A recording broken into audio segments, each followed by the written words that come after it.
hosted by Pat Schultz. That would be great. Your final comedian of the evening. Ladies and gentlemen, he was the very first comic that I ever met in Reno, and he's easily one of the funniest. Give it up for my very good friend, Mr. Jim Flemming, everybody. The last comic you ever meet in Reno.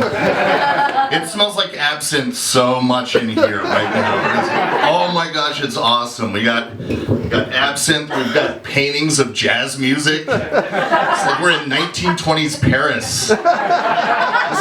This is like where Ernest Hemingway would go to do a free comedy show.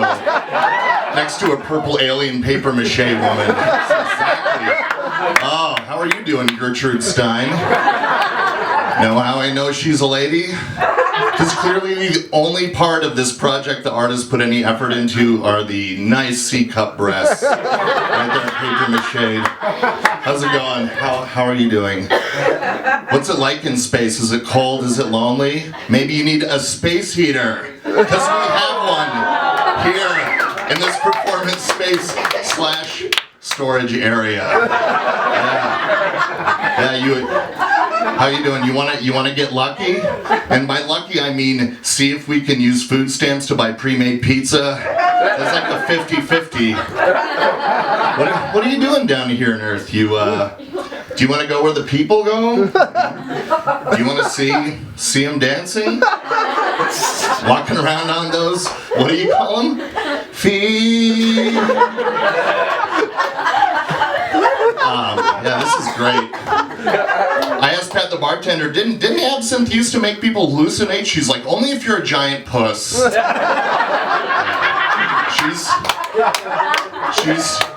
She's sitting on the couch right now trying to nap. She likes to pretend that we're on the radio. I'm Ira Glass. Next on this episode of American Life Act 1. A man whose home life is so disappointing. He does stand up next to paper mache in front of a row of empty chairs. Yeah, the absinthe, oh my gosh, the absinthe smells great. I licked the carpet after the show. That's not the only carpet licking joke I got in me. I can't drink anymore. I had to give up drinking. I got told I had a problem. Like, who said that? Who is this? According to who? According to the state of Nevada. I don't take advice from that fuck up. That is half my problem. It's like your drug dealer telling you need to settle down a little bit. Why? Because for example, I took the Jeopardy online exam test, and I'm less worried about passing the Jeopardy test than I am about passing the criminal background check. It's like, okay, you did okay on geography and math, room for improvement on whether or not you hit 2 parked cars. Those cars were a mile apart. So I've been getting into gambling a little bit because I'm looking for new ways to ruin my life. Just keep digging. Like a month from now, some Vietnamese guy is going to be slapping me and forcing me to play Russian roulette. I don't care. So I've been going into Dottie's. Dottie's are these casinos they have in strip malls.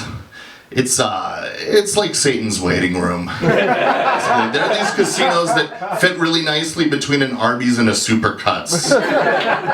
They're great. They have this rule where because they're a casino, they're required to serve food. And you can get a nice 3-course meal there as long as all 3 courses are Pringles or M&Ms. I mean old M&Ms that still have the tan ones. Like they only served food that should be crushed up and sprinkled onto other food. You should be required to serve mental health counseling. Just going in there. Like some guy dressed up in a nice white cardigan should walk up to you. Hey man, notice you came into Dottie's. You doing okay? Playing the Masters of Bass Fishing penny slot? That's cool. That's nice. Well, I'll be around.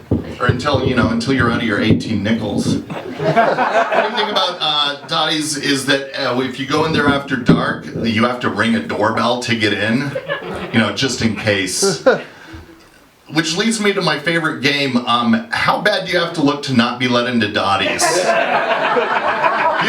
You could look like the cast of Machete Kills and be like, this looks okay. Yeah. Even if you did want to rob if you wanted to rob a Dottie's, you wouldn't even need a gun anyway. Like, They pay those guys minimum wage. It doesn't buy you a lot of loyalty. You go in there with like a squirt gun full of holy water, rotten banana, you have a Nintendo Duck Hunt gun with the cord hanging down. You're not shoulder rolling into a bullet for minimum wage. You could go in there holding a feral cat. It's like, Dotties? So, my other favorite casino in town is this place called Diamonds. It's at 4th and Sutro, which is a really bad neighborhood, and that's where all the tweakers go. Inside of Diamonds looks like a real-life zombie invasion. Like the ones on Walking Dead, but less motivated. Like, if they bite you, you don't become one of them, you just get hepatitis C. It's actually a slower. I don't know who goes into Diamonds. It's like, hey, where are you going tonight? Oh, you know me, I like to sit back, relax, sip a cold beer, and play some Keno in the middle of World War Z. I don't know. I wouldn't even let my Dungeons and Dragons character go into Diamonds. And that elf has, like, leather armor-piercing, I don't know, he has all kinds. I leveled him up a few days ago. Boxer shorts of virginity, like level 5 virginity. I go there on the bus. My bus route to work goes right around that corner. That's where the tweakers are getting on and off. So you meet a lot of fun people. This lady got on the bus and started screaming church hymns at the top of her lungs. I'm just impressed with anyone who can ride the Reno bus for more than 10 minutes and continue believing in God. The tweakers have the funny way of paying for the bus. For most people, a ride costs $2. For tweakers, it costs getting halfway into the bus, mumbling some bullshit, and then having the driver go, fuck it, just go. Just go. The driver's like Danny Glover in Lethal Weapon. Just 2 days away from retirement. Too old for this shit. If your self-esteem is too high, riding the bus is your answer. It's also the answer to the question, how can I smell more like chili cheese Fritos? Alright, that's my time. Matt Wiegand. Thanks, everybody.